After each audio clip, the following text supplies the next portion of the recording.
On my flight over to Dhaka, Bangladesh, 6 years ago, I had lots of time to consider what might await me in the airport. However, nothing I thought about prepared me for what I actually saw. At the exit of the airport on our way out, there was a wall of people pressed against a chain-link fence, all shouting hysterically, and guards with huge guns on our side of the fence yelling back at them. And behind that one could hear the incessant honking of hundreds of horns. And evidently we'd walked into the middle of a national disaster, arrived at the airport just in time for the exodus. However, our driver showed up and he picked his way through the crowd, and to him it was just, business as usual, welcome to Dhaka. So we joined him in his car.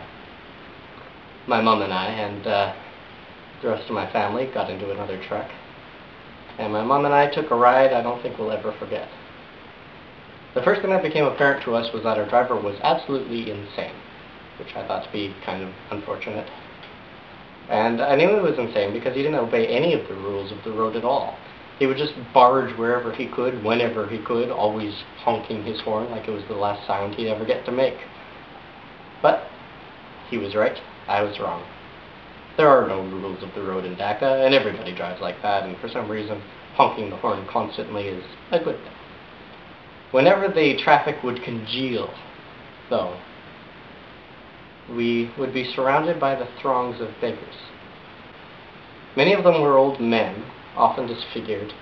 The vast majority, however, were young children who would have no career to look forward to beyond tapping on car windows like this.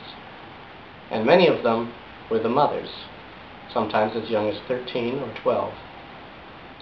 Now our driver thought that this was pretty normal and natural, whereas I and my mother found it absolutely disturbing and horrific. This time, I was right, he was wrong. Now we ended up making friends with a lot of these beggar mothers, especially when we were creating our schools for mothers. When we started this out, we wanted to see if there were any other local charities who wanted to partner with us in this idea. And their response was pretty much uniform. It was, "That's a brilliant idea, very innovative thinking, if only it wasn't completely impossible." They said not only could you never ever get into the slums, but you could never teach these completely uneducated women to the point that they could ever teach anybody else.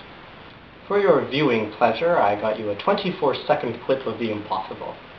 This is a woman, her name is Bobita, and she's been with Amrock Society for 8 months at the time of the filming here. And I want to show you a clip of her teaching the children in her slum. Twinkle little star, how I wonder what you are. Up above the world so high, like a diamond in the sky.